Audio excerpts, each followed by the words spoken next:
2 Kings 5 recounts the story of Naaman, commander of the Syrian army, who was highly respected and victorious because the Lord had used him to bring victory to Syria. However, he suffered from leprosy. A young Israelite girl, captured in a raid, served Naaman's wife and told her that if Naaman visited the prophet in Samaria, Elisha, he would be healed. Naaman reported this to the king of Syria, who sent him to the king of Israel with a letter requesting healing.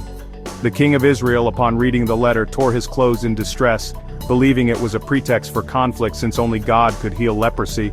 The prophet Elisha, hearing of the king's distress, instructed that Naaman be sent to him. When Naaman arrived with his horses and chariots, Elisha did not meet him directly, but sent a messenger telling him to wash 7 times in the Jordan River to be healed. Naaman was angered by this simple instruction and expected a more dramatic ritual. He initially refused, comparing the muddy Jordan unfavorably to the rivers of Damascus. His servants reasoned with him, urging obedience to the prophet's command. Naaman relented, washed in the Jordan 7 times and was completely healed, his skin becoming like that of a young child.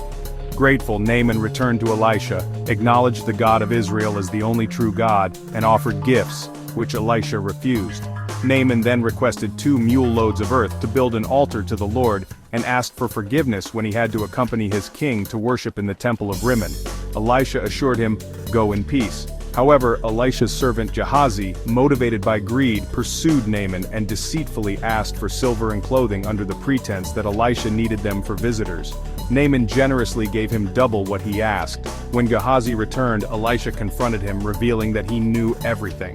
As punishment, Gehazi was struck with Naaman's leprosy, which would afflict him and his descendants forever. Key themes: divine healing and humility. Naaman's healing required humility and obedience to God's simple command. The universality of God's power. God's grace extends beyond Israel to all who believe. Greed and consequences. Gehazi's deceit resulted in severe punishment, highlighting the importance of integrity. True worship. Naaman's acknowledgement of Yahweh as the only God contrasts with the hollow rituals of idolatry.